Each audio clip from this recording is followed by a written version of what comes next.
One daughter is a doctor, the other one is a maid, my father announced, raising his glass in front of 14 guests at our family Thanksgiving dinner. And then he laughed. And then they all laughed.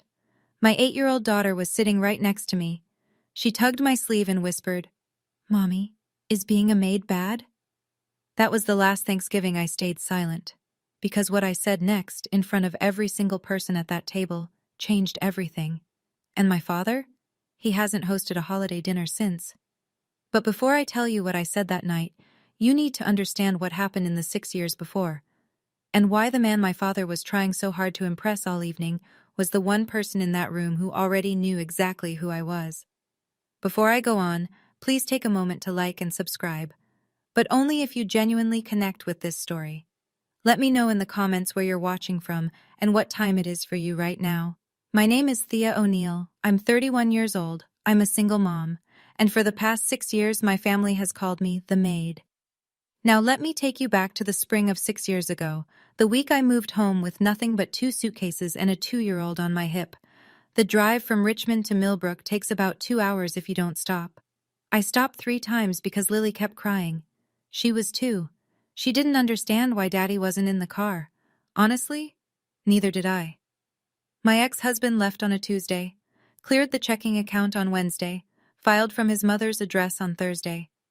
By Friday, I was standing on my parents' porch in Millbrook, Virginia, holding a diaper bag and whatever dignity I had left. My father opened the door. He looked at the suitcases, then at me, then at Lily. "The cottage out back is empty," he said. "This is temporary. Don't turn it into a habit." No hug, no, "Are you okay?" Just terms. The cottage was 300 square feet. 1 bedroom, a kitchenette, a bathroom with a shower that ran cold after 4 minutes. But it sat on my parents' land, and there was no lease, no paperwork, just my father's word. At the time, I didn't think that mattered.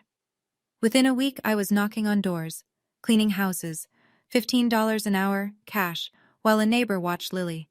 I scrubbed bathtubs, mopped hardwood, organized pantries for women who had the life I thought I'd have by now.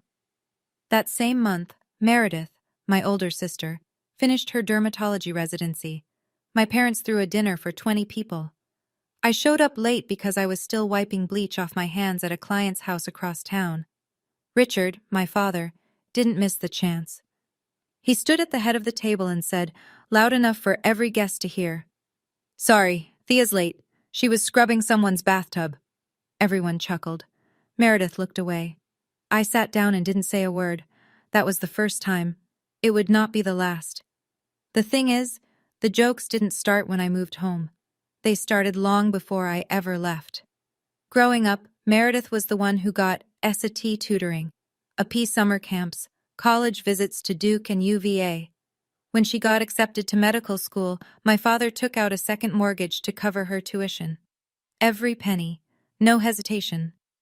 When it was my turn, he sat me down at the kitchen table and said, "Community college is plenty for someone like you." Someone like me. I still hear that phrase when I close my eyes. I went to Blue Ridge Community College. I paid for it myself, waitressing, babysitting, cleaning the church on Sundays. I graduated in 2 years with honors. Nobody came to the ceremony. Every Thanksgiving, every Christmas, every Easter brunch, my father would introduce us the same way. "This is my daughter, Dr. Meredith O'Neill Hartley." Then he'd turn, almost as an afterthought. "And this is Thea." Not Thea, who graduated with honors. Not Thea, who's raising a child on her own. Just Thea. My mother never once corrected him. When I brought it up, Patricia would sigh and press her fingers against her temples. "Your father just wants the best for both of you. Don't be so sensitive." Here's what nobody at those holiday tables knew. Meredith's medical school cost $400,000. My father covered about half. The rest? Federal loans. $180,000 in debt that Meredith was still carrying, silently, invisibly, while everyone called her the successful one. But at the O'Neill table, image was everything, and my image had already been decided for me. At least, that's what they thought. It happened the way most things happen when you're desperate, not with a plan, with a pattern. By my second year back in Millbrook, I'd cleaned over 60 homes, and I started to notice something. The Shenandoah Valley was full of vacation estates, big properties owned by people who lived in D.C. or Richmond and visited maybe 4 times a year. These houses needed more than cleaning. They needed managing. Groundskeepers, maintenance schedules, guest turnover. Somebody who could walk a plumber through the front door at 7 a.m. and lock up after the caterer at midnight. Nobody was doing it well.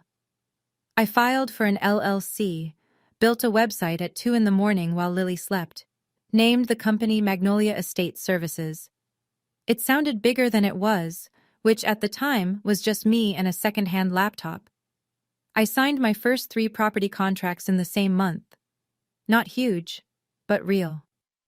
I told my mother. I was excited. I said, "Mom, I just signed 3 clients. I'm building something." Patricia nodded. "That's nice, honey. Meredith just got invited to speak at a dermatology conference in Boston." I stood in the kitchen holding my phone with the contract confirmations still open. And I understood, completely, finally, permanently, that nothing I built would ever register in this house. I could cure cancer, and my mother would ask if Meredith had cured it first. That night, after Lily was asleep, my phone rang. An unknown number with a 540 area code. "Hi," the voice said. "I'm Gloria. I'm your father's sister, and I think we need to talk." I almost dropped the phone. Because in this family, Gloria Ashford was a name you didn't say out loud. My father had a sister, past tense, at least in his version. Gloria Ashford divorced her husband 10 years before my call. In a town like Millbrook, where the Rotary Club still opened meetings with a prayer and couples who separated moved to different counties. That was enough to become a scandal. But Gloria didn't move. She stayed. Opened an antique shop on Birch Street. Lived alone and liked it. Richard cut her off completely. Told us she was a disgrace to the family name. I hadn't spoken to her in a decade. "I heard about you from a mutual client," Gloria said over coffee the next week. Her shop smelled like cedar and old books. "A woman whose lake house you manage. She couldn't stop talking about you." Small towns. Everyone knows someone who knows someone. Gloria didn't waste time. "I want to invest in your company. $15,000. Not a loan, equity. Because somebody should have believed in you a long time ago." I stared at her. 15,000 was more than I'd made in the last 3 months combined. "I'm not doing this to spite your brother," she added, like she could read my mind. "Then why?" "Because I know what it's like to be erased from a family for choosing your own life." She set her cup down. "Sound familiar?" I took the money, hired 2 part-time employees, started running operations like a real company instead of a one-woman scramble. Before I left, Gloria said something that stayed with me. "Family should be a safe place, Thea, not a cage." Then she paused. "There's something I know about your father that you don't, but not yet." I drove home with more questions than answers. And a check that would change everything. 2 years. That's how long the quiet lasted. By 27, I had 5 employees, 8 properties under contract, and a growing reputation in the valley. Magnolia was still small, but it was real. I reinvested every dollar, bought a proper work van, printed business cards with a logo Lily helped me pick. A white magnolia on dark green. I was still living in the cottage, still on my father's land, still without a lease. That's when Richard decided to remind me. It was a Sunday dinner, the only kind my parents hosted where they didn't invite an audience. Meatloaf, mashed potatoes, Meredith and Donald across the table, Lily coloring in the corner. Midway through the meal, Richard set his fork down. "That land out back is worth something now," he said. Casual, like he was commenting on the weather. "I might need to rearrange things." I looked up. "Rearrange things how?" "Don't worry about it. Just know that nothing is permanent." The room went quiet. Meredith stared at her plate. Donald took a long drink of water. Patricia busied herself with the salt shaker. Nobody said a word. Because in this family, when Richard made a statement, it wasn't a conversation. It was a verdict. Later that night, after Lily was in bed, Patricia called me. Her voice was strained, halfway between apologetic and instructional. "Someone came to look at the property last week," she said. "A developer." My stomach dropped. What developer? I don't know the details. Your father handles these things. A pause. It's probably nothing. I shouldn't have mentioned it. She hung up. I sat on the edge of my bed in the cottage, on land I didn't own, in a house with no lease, and felt the ground shift beneath me. I started looking for a rental. Something near Lily's school, something I could afford. The problem with Millbrook is that it's a small town with a tight housing market. 3-bedroom rentals near Jefferson Elementary? Almost non-existent. And the ones that were available cost twice what I could swing without pulling money out of the business. Patricia found out within a week. In a town this size, the realtor I called was her friend's daughter. The phone rang at 8 in the morning. You're looking at apartments? Patricia's voice was shaking. You're going to take Lily away from us? Mom, I'm not taking anyone away. Your father will be devastated after everything we've done for you. I wanted to ask what exactly they'd done, but I didn't. That evening, Richard called. No preamble. You move out, you're on your own. Completely. His voice was flat, factual. Don't expect us to babysit Lily on weekends. Don't expect Thanksgiving invitations. Are you serious? I'm being practical. He knew exactly where to press. Lily called my parents every night before bed. She drew pictures of Grandpa's garden. She counted the days between visits. Cutting that connection wasn't something I could do to my daughter, and he knew it. So I stopped looking. I wasn't staying because I was weak. I was staying because leaving at the wrong time would have cost me everything I'd built. In a small town, Richard O'Neill was respected. If I left, he'd frame it as abandonment. The ungrateful daughter who took our granddaughter away. That narrative would reach every potential client within 20 miles. I needed to be strong enough that when I finally walked out, I wouldn't need anything from him.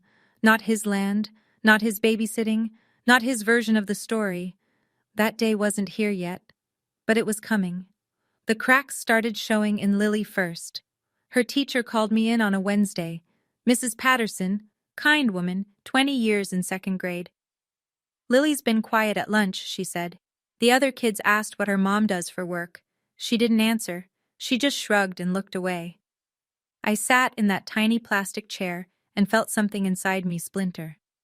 My daughter, 8 years old, already learning to be ashamed of me.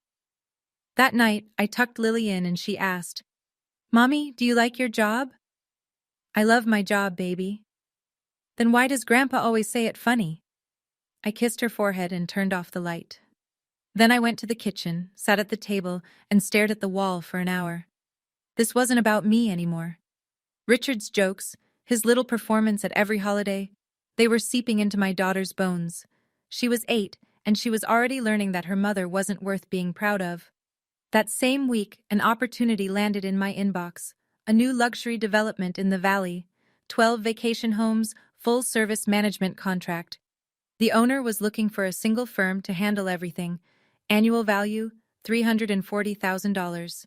Enough to double my revenue, enough to hire a full team, enough to leave the cottage for good. I called Gloria, told her about the opportunity and about Lily. She was quiet for a moment.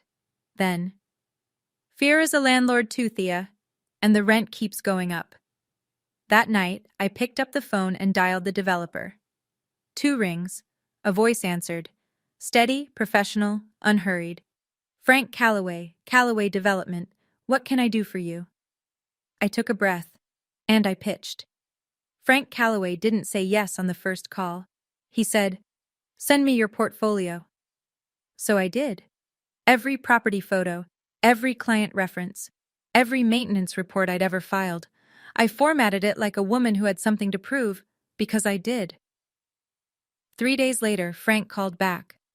I asked around, he said. 3 different property owners in the valley told me the same thing. If you want it done right, you call Magnolia. We met at his office in Staunton the following Monday. I wore the one blazer I owned, the one that still smelled faintly of dry cleaning chemicals because I'd only had it cleaned once. Frank shook my hand, looked me in the eye, and said, You're the real deal, Thea. Let's do this. I signed a 2-year management contract for 3 properties, the initial phase of his development. Just like that, Magnolia went from a 1-van operation to a company with real infrastructure. I hired 4 new people that month. That same week, at home, the other shoe dropped. Richard called me to his study. The room smelled like pipe tobacco and old leather, the room where he made pronouncements, not requests. "I need you to sign some papers," he said. "What papers?" "An agreement. That you'll vacate the cottage by March." "March? That's 4 months away." "Plenty of time." I looked at the document on his desk. Professional letterhead, legal language, a move-out date printed in bold. "Why?" I said. He leaned back. "Because it's my property, that's why." I didn't yell.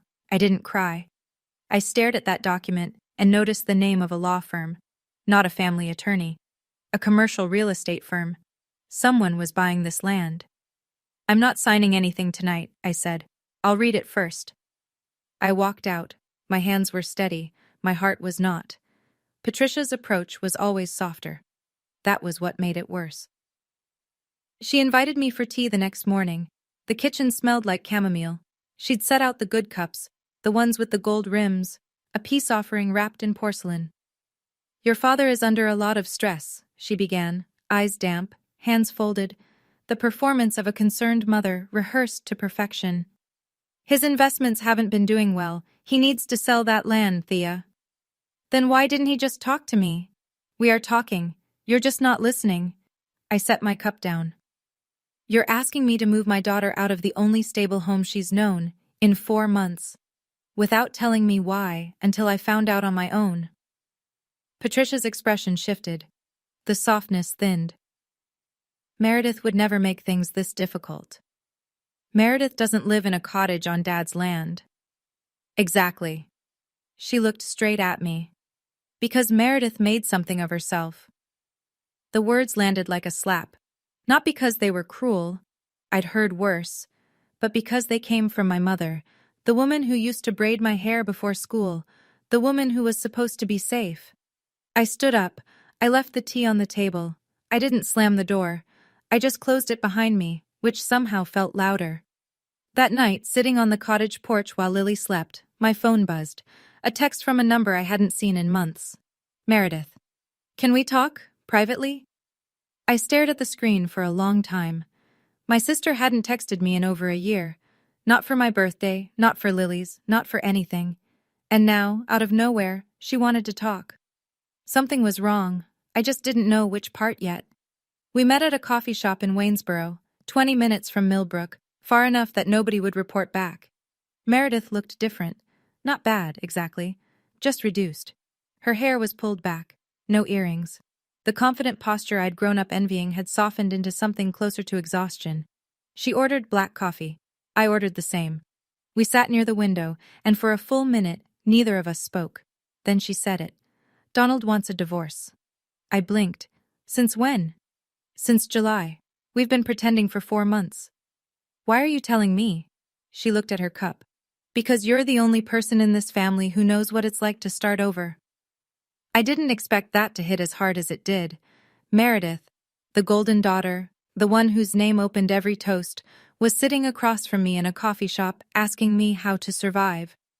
Another silence, then quieter. "I know they treat you differently. I never said anything. I should have." I didn't tell her it was okay, because it wasn't. "How much debt are you carrying?" I asked instead. She flinched. 180,000. Federal loans. Donald managed the payments. "If we split?" She trailed off. I could fill in the rest. She asked if I knew a good divorce lawyer. I gave her a name, the same one I'd used 5 years ago. She wrote it down on a napkin, folded it into her purse, and for a moment looked exactly like the scared 19-year-old I remembered from before medical school, turned her into a title. I didn't feel sorry for her, but I didn't feel satisfied either. I just felt tired. Driving home, I thought about how funny it was, both O'Neill daughters, sitting in coffee shops, trying to figure out how to survive men who failed them. At that point, I kept asking myself, if Meredith was also falling apart, why did my parents need this perfect image so badly? Why had they spent decades building a showcase family when nobody inside it was actually okay? Do you think that's love? Or just fear of what the neighbors might say? I'd really love to hear your thoughts. Drop them in the comments. 3 months before Thanksgiving. That's when the phone call came. Magnolia had grown. 12 employees. 15 luxury properties across the Shenandoah Valley. Revenue had crossed the 2 million mark earlier that year, and I was running a real operation, scheduling software, uniformed crews, quarterly client reviews. The girl who scrubbed bathtubs for $15 an hour now signed contracts over lunch. Nobody in my family knew the scale. To them, I was still Thea, the one who cleans houses. Then a journalist called. "Hi, Ms. O'Neill. I'm with the Shenandoah Business Journal.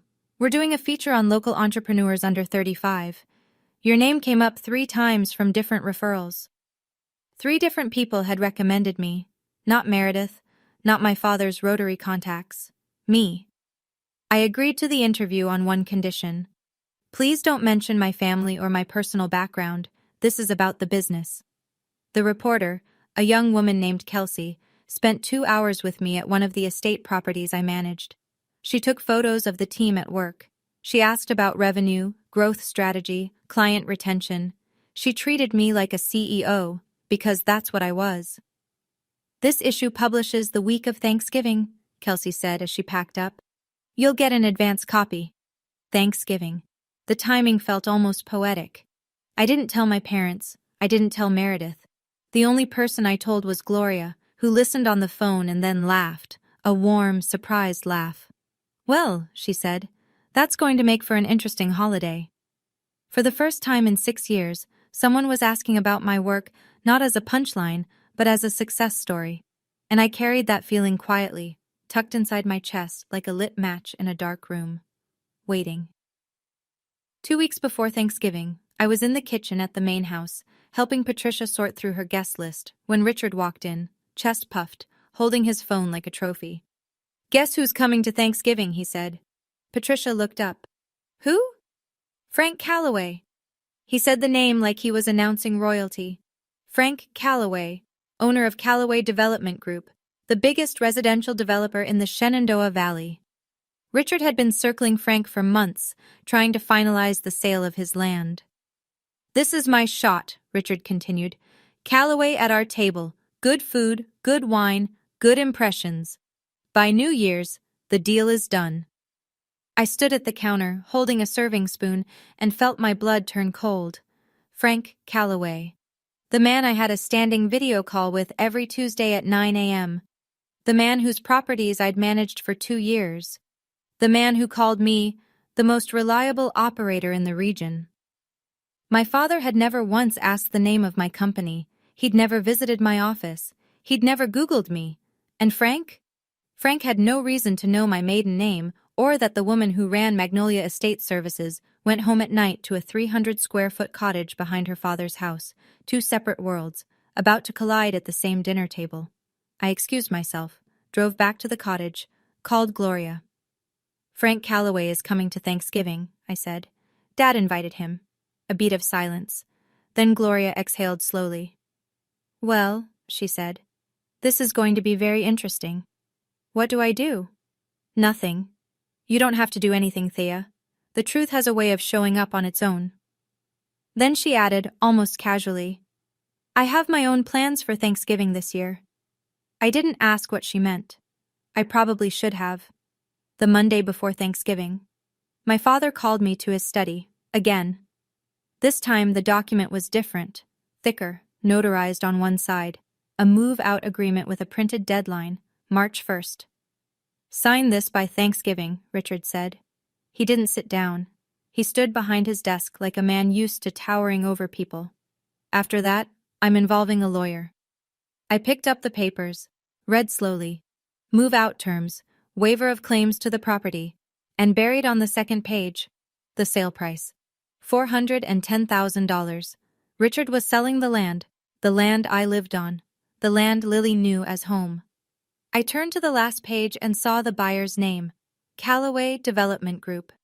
My stomach dropped so fast I thought I'd be sick.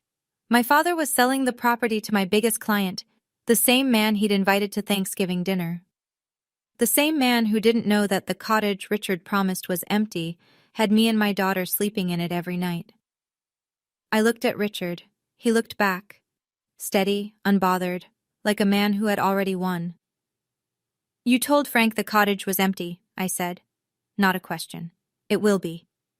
Because you're making me leave. Because I'm making a business decision. I set the papers down on his desk. Didn't sign, didn't argue, just walked to the door. Thea. His voice hardened. Don't make this harder than it needs to be. I turned the knob. I'm not the one making this hard, Dad. I walked to the cottage, closed the door, sat on the floor, and called my accountant. Then my lawyer. Then Gloria. Thanksgiving was in 5 days. And for the first time in 6 years, I wasn't dreading it. I was ready. Thanksgiving morning smelled like cinnamon and rosemary, and something I couldn't name, maybe dread.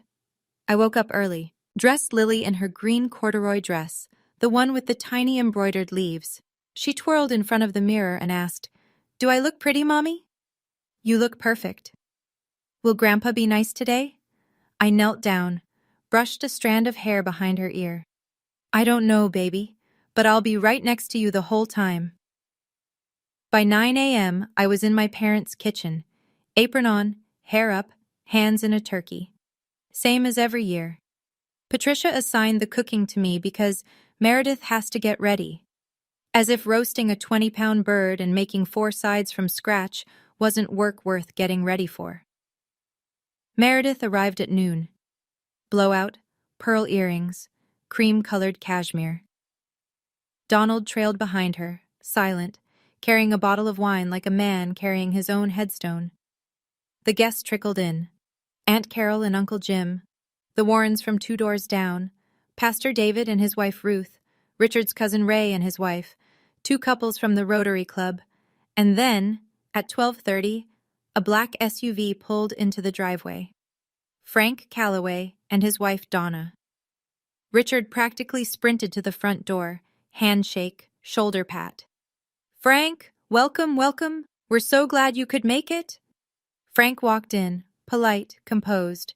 He scanned the room. Then he saw me, standing in the kitchen doorway, apron on, hair pulled back, sweat at my temples from 3 hours of cooking. Patricia swooped in. "Oh, that's Thea, our younger daughter. She helps around the house." Frank nodded politely. A flicker of something crossed his face, recognition, maybe, but it passed. He moved on to the living room, and Richard led him out the back door to tour the land. My land. Dinner started at 2 o'clock. 14 people around a table set with Patricia's best china, the white plates with the blue border that only came out on holidays, candles lit, napkins folded, everything arranged to look like a family that had it all figured out. Richard stood at the head of the table, tapped his glass with a fork. "I want to give thanks," he said, his voice carrying that Sunday sermon warmth he put on for company. "For this family, for this home, and especially for my Meredith, Dr. Meredith O'Neill Hartley, who makes us all so proud." Applause. Warm, automatic, like clapping at church. Meredith smiled. Tight, practiced. Beside her, Donald stared at his plate. His jaw was clenched. No one noticed. Richard wasn't done. "And of course, Thea." He paused, let the beat land, grinned. "One daughter is a doctor, the other one is a maid." He laughed, that low, self-satisfied chuckle I'd heard 100 times. A few people laughed with him, Cousin Ray, Uncle Jim, the nervous, reflexive kind of laughter that fills the space when nobody knows what else to do. Most of the table went quiet. Pastor David looked down at his napkin. Ruth pressed her lips together. Donna Calloway shifted in her seat. Frank, sitting 3 chairs to my right, didn't laugh. He looked at my father, then he looked at me. Under the table, Lily's hand found mine. Her small fingers were cold. I squeezed them. Didn't speak. Didn't react. Not yet. But I felt Frank's gaze stay on me a beat longer than it should have, like a man trying to place a face, like a puzzle piece hovering just above the right slot. He hadn't connected it, not yet. But the evening was young. After the main course, after the turkey was carved and the sides were passed and everyone had seconds, Patricia stood up. She held her glass like a woman about to receive an award. "I just want to add my own little toast," she said, her voice honey-sweet. "To Meredith, the light of our family. We are so, so blessed." She didn't say my name. She didn't look at me. She didn't mention Lily. The table murmured approval, more clinking, more smiles aimed at Meredith, who by now looked like she wanted to disappear into the wallpaper. And then, in the silence after the glasses were set down, came a small voice. "Mommy?" Lily, sitting right next to me, her eyes wide and wet and confused. "Mommy, why does Grandpa say you're just a maid?" The table froze. Every fork stopped. Every breath held. Is being a maid bad? 8 years old, asking in front of 14 adults whether her mother's work made her less than. Patricia recovered first. "Lily, honey, Grandpa was just being funny." Lily looked at her grandmother. But nobody laughed. Silence. The kind that has weight. I looked at my daughter, this small, brave, honest person who had just said out loud what no adult at this table had the courage to say. I looked at Frank Calloway, who was watching with something I couldn't quite read. I looked at my father, still standing at the head of the table, glass in hand, smile fading, and something inside me, something that had been bent and stretched and stepped on for 6 years, for 20 years, for my whole life. Finally, quietly, broke. Not broke apart. Broke free. I set my napkin on the table, pushed my chair back, and stood up. The chair scraped against the hardwood. Every head turned. I looked at my daughter first. Then I spoke. "Lily, being a maid is not bad. Any honest work is good work." My voice was level, calm, the way I talk to clients, not the way I used to talk to my father. "But since Grandpa brought it up, let me tell you what Mommy actually does." Richard's smile vanished. "Thea, sit down. This isn't the time." "You made it the time, Dad?" I didn't raise my voice. Didn't need to. "You stood up in front of 14 people and defined me. Now I get to define myself." The room was airless. Patricia's hand went to her throat. Meredith's eyes went wide. "I started by cleaning houses," I said, looking at Lily but speaking to every person at that table. That's true. I'm not ashamed of that. But I didn't stop there. I let one beat of silence pass. I built a company. It's called Magnolia Estate Services. I manage 15 luxury properties across the Shenandoah Valley. I have 12 full-time employees, and last year my revenue was $2.3 million. Nothing. No sound. No movement. Just 14 people recalculating everything they thought they knew about me. Richard's face. I'll never forget it. The color drained from his cheeks like someone had pulled a plug. His mouth opened, closed, opened again. "Patricia." "Thea, why are you making a scene?" "I'm not making a scene, Mom. I'm finishing Dad's toast." Then from the far end of the table, I heard a glass being set down. Slowly, deliberately. Frank Calloway was staring at me, not with surprise, with recognition, the kind that comes when the last tumbler in a lock finally clicks. "Wait," he said. Frank stood, not fast, not dramatic, the way a man stands when something important needs to be said, and he's not the type to shout. "Thea O'Neill," he said, "you're the owner of Magnolia Estate Services." Every eye in the room moved between us. "Yes, Mr. Calloway." Frank turned to my father. His expression had shifted, polite confusion giving way to something harder. "Richard, you didn't tell me your daughter runs Magnolia." My father's mouth moved, but nothing came out. "She's been managing my entire Shenandoah portfolio for 2 years. 3 properties. Full-service contracts." Frank's voice was even, factual, the way someone speaks when they're choosing their words carefully because the wrong ones would cause damage. "She's one of the best operators in the region." Richard gripped the back of his chair. I didn't know." "You didn't know." Frank repeated it flatly, not a question, a verdict. "Richard, last Tuesday you told me your younger one was between jobs." The room inhaled. "Between jobs." Uncle Jim repeated it under his breath. Aunt Carol covered her mouth. Pastor David closed his eyes. Patricia tried to save it. "We always knew Thea was hardworking." Frank didn't look at her. He was still looking at Richard, and Richard was looking at the tablecloth like he could disappear into it. "You invited me into your home," Frank said quietly. "You introduced your daughter as the maid. And the whole time, she's the person I trust with a portfolio worth more than this entire street. Nobody moved. Nobody spoke. I didn't feel triumphant. I felt something stranger, like watching a wall come down and realizing I'd been standing behind it my entire life. Lily tugged my hand. I looked down. "Mommy?" she whispered. "Is that the man from your Tuesday calls?" I almost laughed. "Yes, baby, that's him." The doorbell rang. The timing was so precise it almost felt staged. But it wasn't. Gloria had always had a sense for dramatic entrances, probably the one thing she and Richard had in common. Patricia opened the door. Her face went white. Gloria Ashford stood on the porch in a navy coat, holding a bottle of wine in one hand and a magazine in the other. Her silver hair was pinned back, and she smiled the way a woman smiles when she's been waiting 10 years for this exact moment. "What are you doing here?" Richard's voice cracked. "You weren't invited." "I know." Gloria stepped inside. Her eyes swept the room, the frozen guests, the scattered silverware, the 14 faces that looked like they'd collectively forgotten how to breathe. "But I brought something for my niece." She walked past Patricia, past Richard, straight to the table. She laid the Shenandoah Business Journal flat on the white tablecloth, right between the cranberry sauce and the gravy boat. Then she opened it to the feature spread, a full page with a photograph of me standing in front of a stone estate, arms crossed, Magnolia logo on the van behind me. The headline, "Magnolia Estate Services, How a Single Mom Built a $2.3 million Business from Scratch." The magazine went hand to hand. Aunt Carol, Pastor David, Ruth, Donna Calloway, who read it twice. Ray's wife held it up to the light like she was inspecting a diamond. Richard stood at the head of the table and watched his carefully constructed evening disintegrate. Gloria looked at her brother, not with cruelty, but with something closer to grief. "You've been so busy being ashamed of your daughter," she said, "that you missed what she actually became."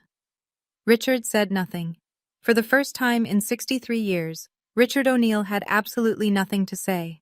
Frank picked up the magazine, read the first paragraph, set it down. Then he turned to Richard with the expression of a man who's just had a contract renegotiated without his consent. "Richard," his voice was measured, "the land you're selling me, that's the land your daughter lives on?" Richard's jaw tightened. "That's a separate matter." "Is your daughter being displaced because of our deal?" Silence again.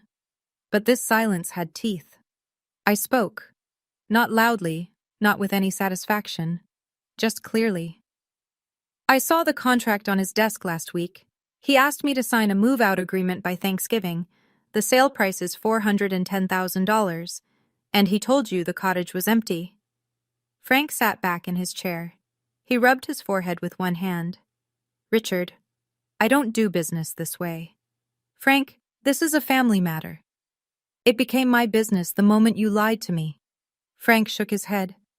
"You told me that cottage was vacant. I based my offer on that."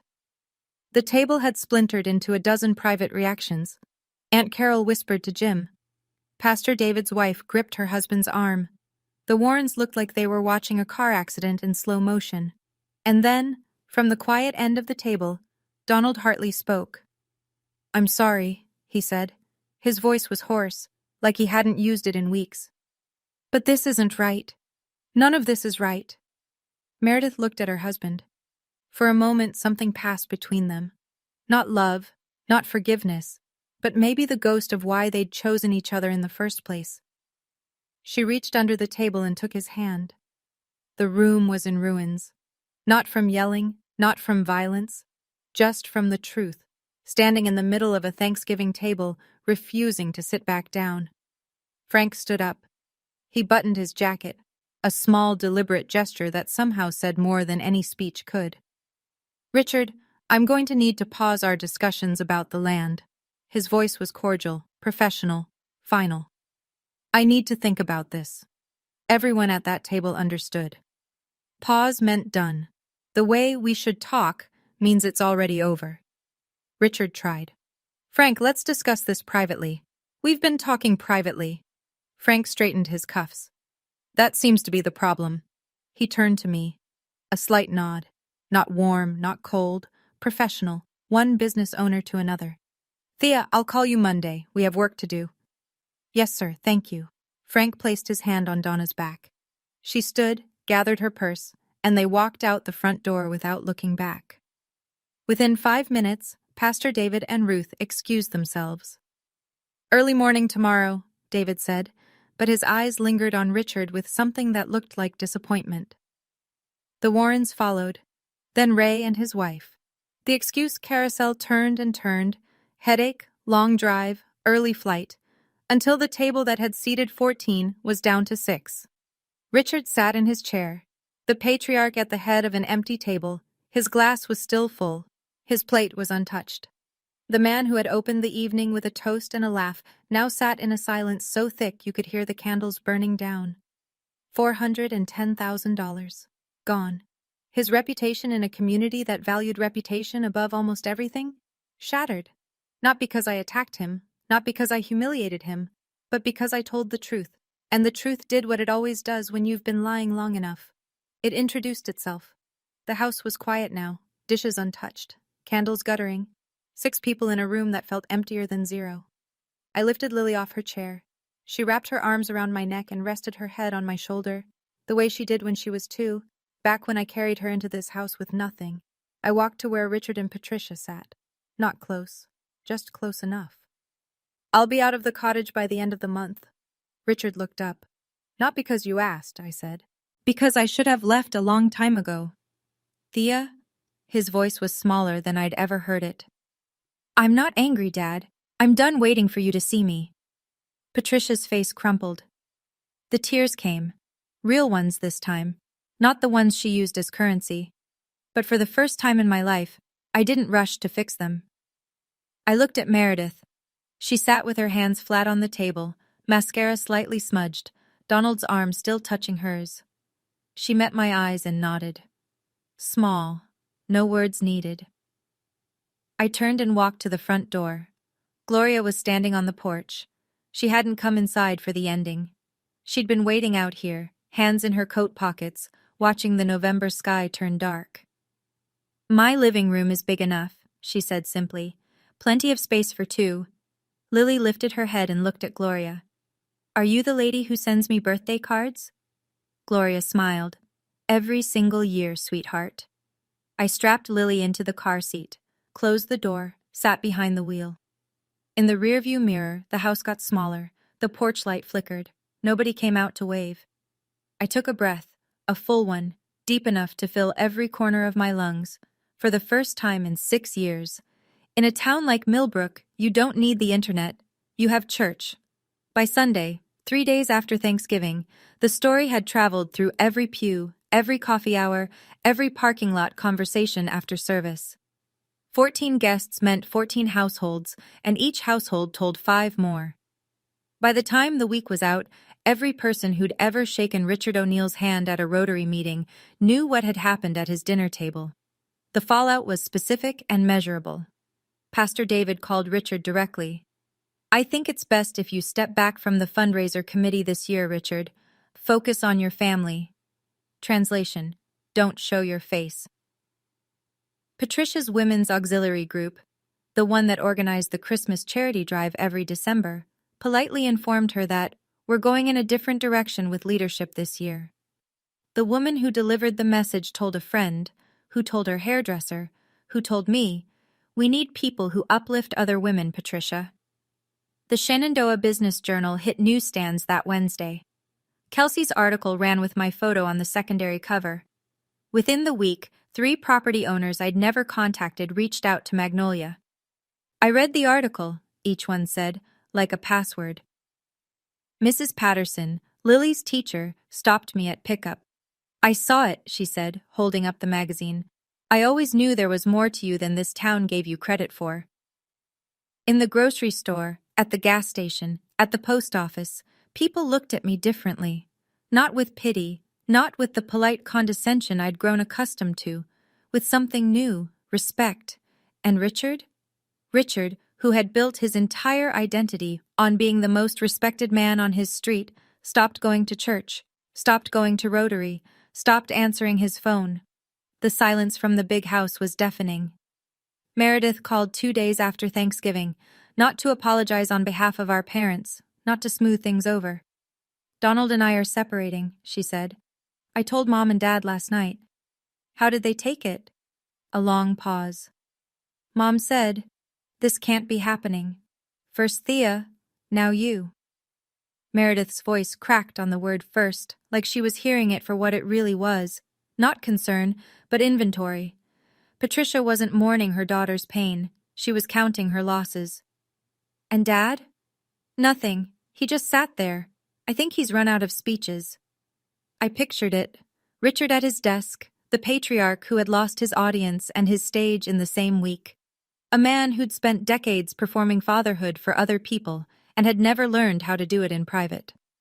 Meredith started calling me more after that. Not long conversations. Short ones. Awkward. Honest. How did you do this at 24? She asked one night. Badly, but I did it. She laughed. A real one, the kind I hadn't heard from her since we were kids sharing a bedroom and whispering past midnight. I always thought you were the brave one, she said quietly. I was just the one with the diploma on the wall. I didn't correct her, because she was right. Not about the bravery, about the diploma. That's all it had ever been. A diploma on a wall in a house where image was everything and love was conditional. We weren't suddenly close. There was too much silence between us for that. But something had shifted, like two trees that had grown in different directions finally finding out their roots still touched underground. It wasn't a movie ending. It was a Tuesday night phone call, and that was enough. The call came 2 weeks after Thanksgiving. I was washing dishes in Gloria's kitchen when my phone lit up. DAD. I dried my hands, answered. Thea. His voice was different. Not softer exactly, but smaller. Like someone had turned down the volume on a speaker that had been blasting for 63 years. Hi, Dad. You've made your point. Can we move past this? I leaned against the counter. Move past what, exactly? The Thanksgiving thing. That wasn't a thing, Dad. That was 14 people watching you humiliate your own daughter while she cooked your dinner in front of her child. Silence. The kind that stretches so long you can hear the other person breathing. I didn't mean to. You didn't mean to get caught. There's a difference.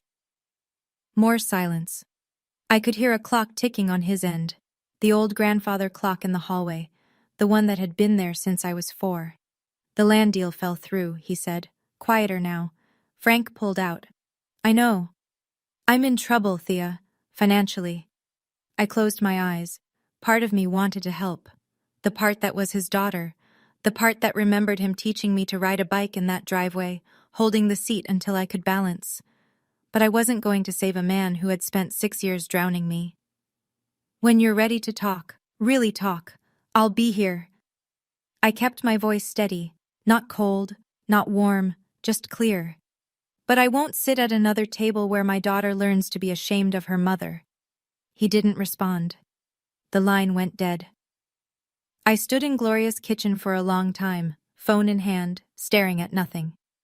Lily ran through the hall chasing Gloria's cat, laughing. That sound was enough. It had to be.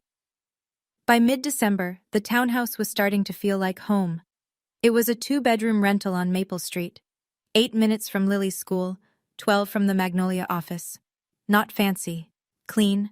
Ours. The first morning, Lily padded into the kitchen in her pajamas, holding a stack of photographs. She'd cut them from the family album I'd brought. The cottage, the garden, the main house porch. She taped one picture to the refrigerator. It was from Easter 2 years ago. Lily on Richard's lap, both of them laughing. I looked at it. My daughter had included everyone. Her grandparents, Meredith, even Donald. She hadn't erased anyone. I didn't take it down, because boundaries aren't about pretending people don't exist. They're about choosing how close they get to stand. That week, Frank Calloway called. Not about the land, about the business. I'm expanding the portfolio, he said. 2 new developments in Rockingham County. I want Magnolia to handle both, and I've referred you to 2 colleagues. By January, revenue projections for the coming year hit $3.4 million. I hired 3 more people, moved from a home office to a real one, a converted storefront on Main Street with the Magnolia logo painted on the glass. Gloria came over every Sunday. She'd bring pecan pie, sit on the living room floor with Lily, and build Lego castles that were structurally questionable but architecturally ambitious. One Sunday, Lily looked up from her castle and said, "Mommy, I told my friend today that you run a whole company. She said that's really cool." I smiled. "What did you say?" I said, "I know, she's my mom." I turned to the window so Lily wouldn't see me cry, but Gloria saw. And she just nodded. The way someone nods when they've been waiting a long time for something good to finally arrive. Meredith's divorce was finalized in February. She rented a one-bedroom apartment in Charlottesville, the first time in her life she'd lived alone. No roommate, no husband, no parents' guest room to fall back on. Just her, a futon, and a box of takeout menus. She called me the first night. "I'm terrified," she said. "How did you do this at 24? "Badly," I said. "Really badly. I burned rice for 6 months." She laughed. I laughed. It was the kind of laughter that only happens between people who've seen each other at their worst and decided to show up anyway. "Mom called," Meredith said after a beat. "She's upset that neither of us came home for Christmas." "That's her choice to be upset. We don't owe anyone a performance." A pause. "When did you get this wise?" "It's not wisdom, it's scar tissue." Meredith was quiet for a moment. Then, "You know what I used to be jealous of? Not your company, not the money." "Then what?" "The way you didn't care what they thought. I spent my whole life performing for Dad. The grades, the degree, the marriage. Every choice I made was a line in his speech. And the whole time you were just living." "I cared what they thought," I said. "I just ran out of room to show it." We talked for another hour. About nothing, about everything. Lily's school, Meredith's patience, a recipe for lemon chicken that neither of us could get right. It wasn't the sister relationship from a Hallmark movie. It was two women in their 30s learning each other for the first time without their parents' scoreboard hanging between them. It was messy. It was real. And honestly, it was the best conversation I'd had in years. The letter arrived in March. Not an email, not a text. A handwritten envelope in my mailbox. The kind with a stamp pressed slightly crooked, like someone who hadn't mailed a letter in years. I recognized the handwriting. Tight, slanted, all capitals. My father wrote the same way on birthday cards when I was a child, back when he still sent them. I sat on the porch steps. Lily was at school. The street was quiet. Inside the envelope was a single card, cream-colored. No store-bought sentiment, just 6 words in blue ink.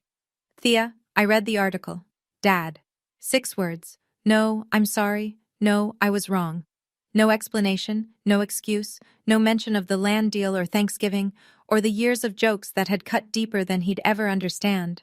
Just, I read the article. I held the card for a long time, turned it over. Nothing on the back. Part of me wanted to call him. The daughter part. The part that still remembered the weight of his hand on my shoulder when I learned to ride a bike, how he held on until I said I was ready, and how he let go exactly when I asked. But I didn't call. I set the card on the kitchen table next to a vase of magnolias Gloria had brought the day before. I didn't throw it away. I didn't frame it. I just left it there, like a door cracked open, not swung wide. Maybe it would take years. Maybe it would never come. A full conversation. A real apology. The kind that doesn't start with, "Can we move past this?" but with, "I see what I did." But my peace doesn't depend on his timing anymore. His 6 words weren't enough, but they were his first. And my peace doesn't depend on his second. I used to believe that if I worked hard enough, became successful enough, my parents would just change. Like there was a magic number, a revenue figure, a magazine cover, a title fancy enough to unlock their approval. But here's what I've learned. You can't earn love from people who aren't willing to give it. All you can do is stop letting that absence define you.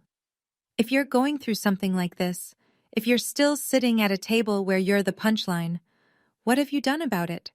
Or what do you wish you'd done? Tell me in the comments. I'm telling you this story from the porch of my townhouse on Maple Street. It's a Thursday evening. Lily's inside, doing homework at the kitchen table, the one we picked out together at Gloria's antique shop. The magnolia logo on my office window catches the light when I drive past every morning. 12 employees became 16. Frank's referrals became long-term contracts. The magazine article led to a local business award. And last month, a woman called from Richmond. She'd found Magnolia online and said, "I heard about you from my cousin. She said you started from nothing." I didn't correct her. Because nothing isn't the right word. I started from a 300-square-foot cottage, a 2-year-old daughter, and a family that thought I was a punchline. That's not nothing. That's everything, just pointed in the wrong direction. I don't tell this story for revenge. I'm not interested in making my father look bad. He did that himself, in front of 14 witnesses, on a holiday meant for gratitude. I tell this story because somewhere, right now, someone is watching this at 2 in the morning, lying in bed, wondering if they're allowed to say enough. Wondering if setting a boundary with the people who raised you makes you ungrateful, or selfish, or wrong. It doesn't. Setting a boundary is not betrayal. It's the first honest thing you can do in a relationship built on silence. And if no one else has told you, your work matters. Your effort matters. You don't need a title or a toast or anyone's permission to be proud of who you are. Lily and I are eating ice cream on the porch steps. The sun is going down. She's got chocolate on her chin and she's laughing at absolutely nothing. This is what freedom sounds like. If this story meant something to you, hit like and share it. Not for me, but for the next person who needs to hear it. Subscribe if you want more stories like this, from real people who stood up when staying quiet would have been easier. And if you haven't watched the last video, the link's right there in the description. I think you'll connect with that one too. Thank you for being here with me tonight. Take care of yourselves, and take care of each other.